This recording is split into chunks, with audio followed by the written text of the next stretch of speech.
కూడా లోపరిచాడు. కుమారుడు మౌనమైపోయాడు, చేతులు కట్టేశాడు అబ్రహాం. చూడండి ఒకసారి, బలిపీఠం మీద పెట్టేశాడు.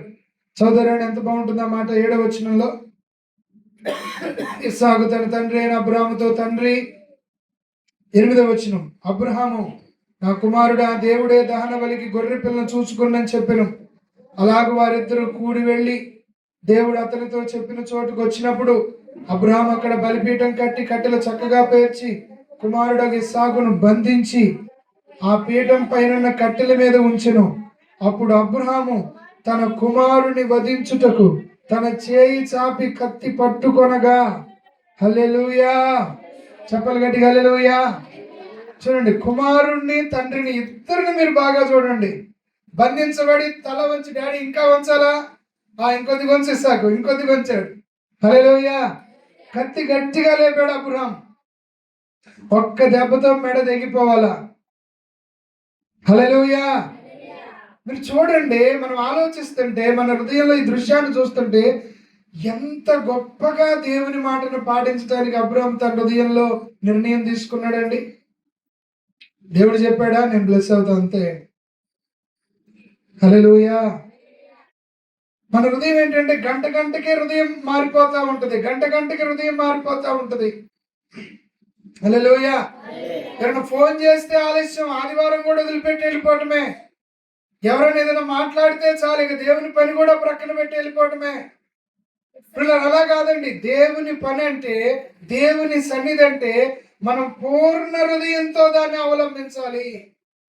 దేవుని మాటను మనం హృదయపూర్వకంగా గైకొనడానికి దేవుడు ఆశపడుతున్నాడు.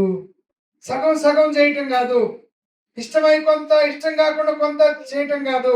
నమ్మకంగా మనల్ని మనం అప్పగించుకోవాలి. ఈ తండ్రి కుమారులు మీరు చూడండి. హల్లెలూయా. తండ్రి ఏమో కత్తి పట్టుకొని రెడీగా ఉన్నాడు, కుమారుడేమో మెడ చక్కగా ఉంచి రెడీగా ఉన్నాడు. ప్రజలు హల్లెలూయా. శారమ్మకు తెలియదు, పని వాళ్ళకి తెలియదు, ఆనాడు ఉన్న ప్రపంచంలో ఎవరికీ తెలియదు. పరలోకంలో నుండి దేవుడు చూడ మాట. నేను ఈ మాటను బాగా ఆలోచించాను, మీరు కూడా ఆలోచిద్దురు. చూడండి ఒకసారి. ఇప్పుడు యెహోవా దూత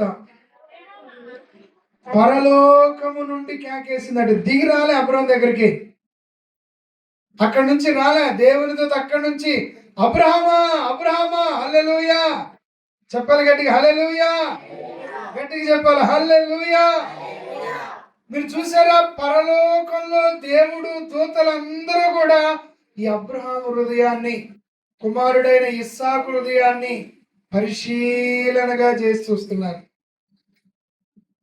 డాడీ కట్లు బాగా నొప్పి వస్తున్నాయి, డాడీ డాడీ ఈపు నొప్పి లేస్తుంది డాడీ. అడాయన పరిపేశాడు, ఆ కట్ల మీద పడుకోబెట్టాడు.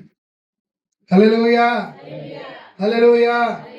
పిల్లలు అర్థం చేసుకోండి, దేవుని మాట, దేవుని మాట నువ్వు ఎలా తీసుకుంటున్నావు?